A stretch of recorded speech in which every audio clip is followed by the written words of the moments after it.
History, Chapter 4, Tribal Dekus and Vision of Golden Age, Part 2. Good morning, children, and we have already started the chapter that is Tribal Dekus and the Vision of the Golden Age, chapter number 4 of History. In this, we have seen that hot forest law and their impact. The British brought about several changes in the forest laws which severely affected the lives of many tribes. The British, for example, extended the control over the forest and declared that forest was state government property. The British wanted timber, so the forests that reduced it were classified as reserve forests, where people were not allowed to move freely to practice jhum cultivation. As a result, several jhum cultivators moved away to the areas in their lifestyle. After that, we have done that how the colonial officials decided to give jhum cultivation small patches of land in the forest to cultivate. And naturally, many tribal groups revolted against the illegal and the unfair colonial forest law. For example, Songrans, Sangma in 1906 in Assam, and Forest Satyagraha in 1930, the central bobbins were the main revolts. The problem with the trade. During the 19th century, traders and moneylenders began to come into the forest. They offered cash loans on the tribal peoples and asked them to work for wages. In 18th century, Indian silk was in demand in European market, and the East India Company official tried to encourage silk produced in India to meet their growing demands. You can see the picture, how the weaving was done, how the women is weaving a mat. The caste of the silk rovers and Santals of Hazaribagh. The Santals of the Hazaribagh reared silk cocoon, and silk traders sent in the agents who gave loans to them to collect the cocoon. The growers were paid 3 to 4 rupees for 1,000 cocoons. The middlemen who arranged deals between the exporters and silk growers made huge profits. Many tribals saw market and traders as their enemies. The search for work.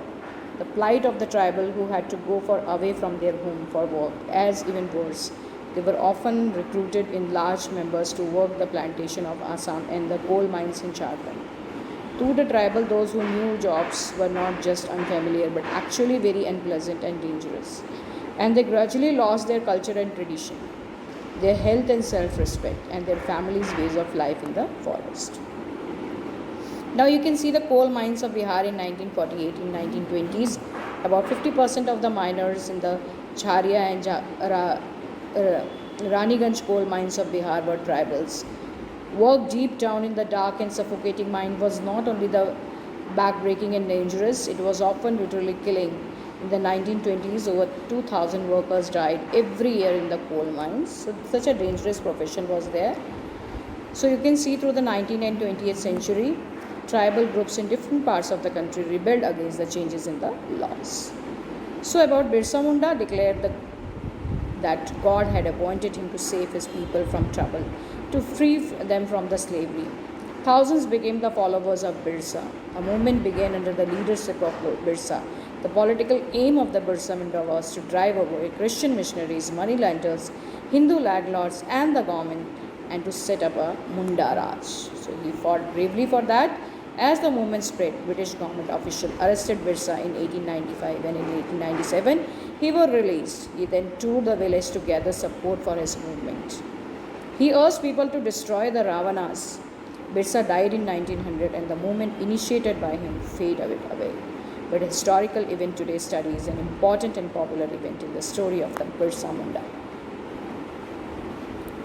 So you can see the picture how the golden age was there during Birsa.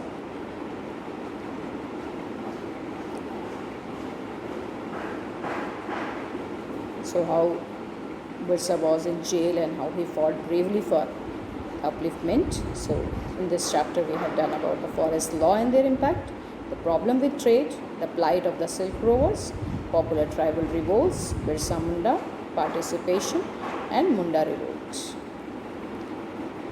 So what is your homework? What was the main activity of the Santals of Hazaribagh, who were considered as enemies for the tribal names and the tribal revolts, which happened in the 19th century? What was the aim of the Birsa Munda? So thank you so much for